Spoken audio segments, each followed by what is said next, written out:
ख्रिस्त में मेरे प्यारे भाइयों और बहनों, आज पवित्र कैथोलिक कलीसिया राखबूत के साथ चालीसा काल में प्रवेश करती है। राखबूत के दिन हमारे माथे पर राख लगाया जाता है और राख लगाते समय हमें यह कहा जाता है, पश्चाताप करो और सुसमाचार में विश्वास करो। हमें यह याद दिलाती है कि जब ईश्वर ने मनुष्य की सृष्टि की, सभी चीजों के बनाने के बाद वह मनुष्य को गढ़ता है और हम जानते हैं कि किस प्रकार से ईश्वर मनुष्य को बनाता है। वह मिट्टी को गूंथता है, उसे व्यक्ति मानव का रूप देता है और उस मिट्टी के रूप में वह अपना श्वास फूंक देता है और इस प्रकार उस मिट्टी के मूर्ति में प्राण आ जाती है और वह इस दुनिया में विचरण करने लगता है। और इसलिए हमें याद दिलाया जाता है कि हम मिट्टी से बनाए गए हैं और एक दिन हमारा शरीर उसी मिट्टी में मिल जाएगा, लेकिन हमारी आत्मा जो ईश्वर के द्वारा प्रदान की गई है वह ईश्वर के पास वापस लौट जाएगी। और इसलिए यह चालीसा काल हमारे लिए एक बहुत ही महत्वपूर्ण समय है और इस चालीसा काल में हम उपवास, प्रार्थना और भिक्षा दान पर मनन चिंतन करते हैं। लेकिन हमें उससे पहले यह जानने की आवश्यकता है कि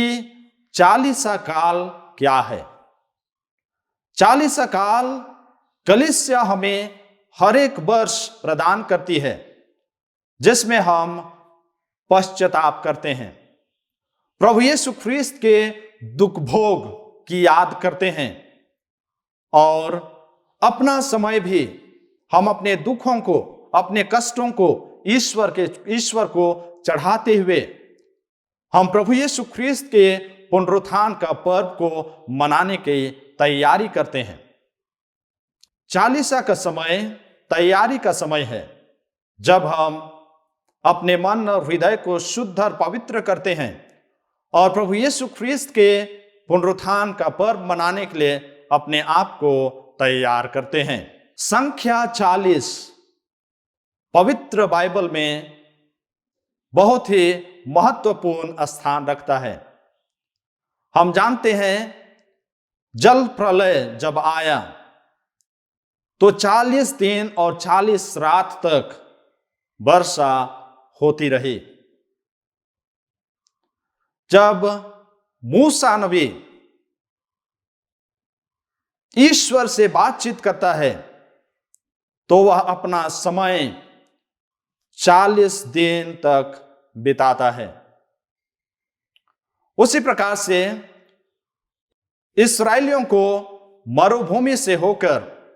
प्रतिज्ञा देश की ओर जाना पड़ा और वे 40 वर्षों तक उस मरुभूमि से गुजरते रहे। प्रभु यीशु ख्रीस्त की बपतिस्मा के बाद वह मरुभूमि में 40 दिन और 40 रात तक उपवास किया और उसके साथ वह अपने मिशनरी कार्य की शुरुआत की। और इसलिए 40 काल में हम 40 दिनों तक उपवास, परहेज, विनती, प्रार्थना और भिक्षा दान पर मनन चिंतन करते हुए हम एक तैयारी करते हैं, प्रभु यीशु ख्रीस्त के जी उठने का तैयारी। और इसलिए जब हम उपवास के बारे में मनन चिंतन करते हैं तो हमें यह याद करना चाहिए कि उपवास के माध्यम से हम दूसरों के लिए कुछ बचा सकें। जब हम एक डॉक्टर के पास जाते हैं तो वह हमें सलाह देता है कि हम किन चीजों का सेवन करें और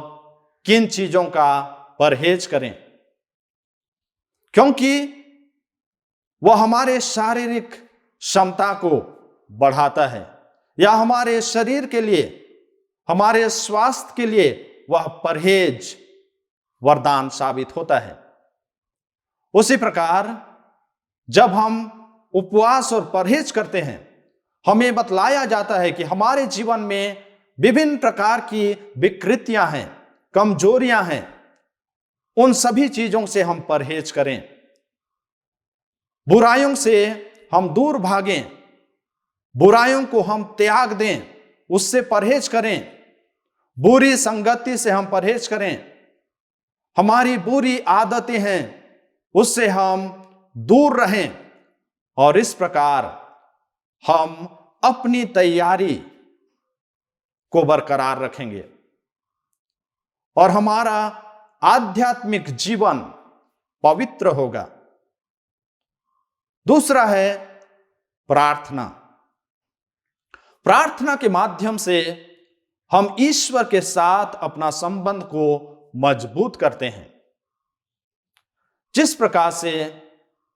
हम अपने परिवार के लोगों के साथ बातचीत करते हैं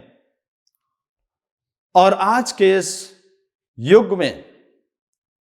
जहां वार्तालाप करने की क्षमता या टेक्नोलॉजी इतनी उन्नति कर चुका है कि हम जहां कहीं भी रहें हम एक दूसरे से बातचीत कर सकते हैं, एक दूसरे का हाल चाल पूछते हैं, एक दूसरे का चिंता करते हैं। उसी प्रकार से जब हम प्रार्थना करते हैं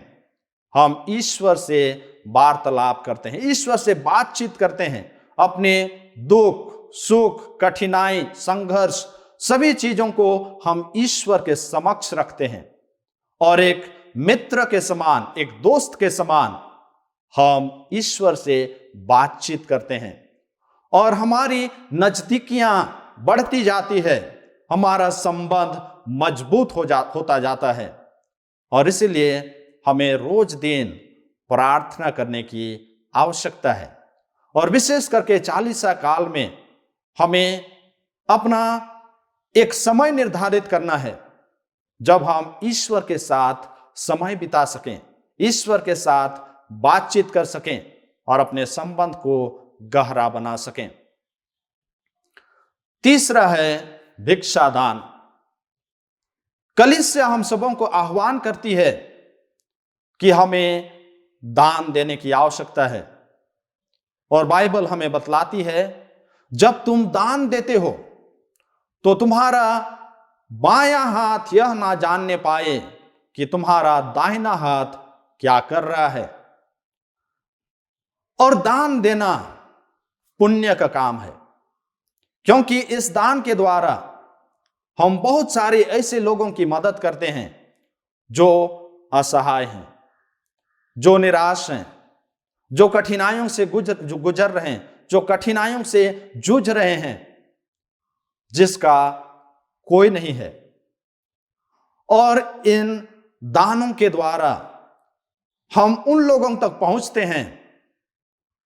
जिसे शायद हम देखे भी नहीं हैं, जिसे हम जानते भी नहीं हैं, लेकिन हमारा दान उन तक पहुंचता है और इस प्रकार हम उनकी मदद करते हैं और हम यह दिखाते हैं कि यह पूरी दुनिया, पूरा मानव जाति एक परिवार है और हम उस परिवार के सदस्य हैं। और इसीलिए ये तीन चीजें, उपवास, प्रार्थना और भिक्षादान, इस चालीसा काल में हमें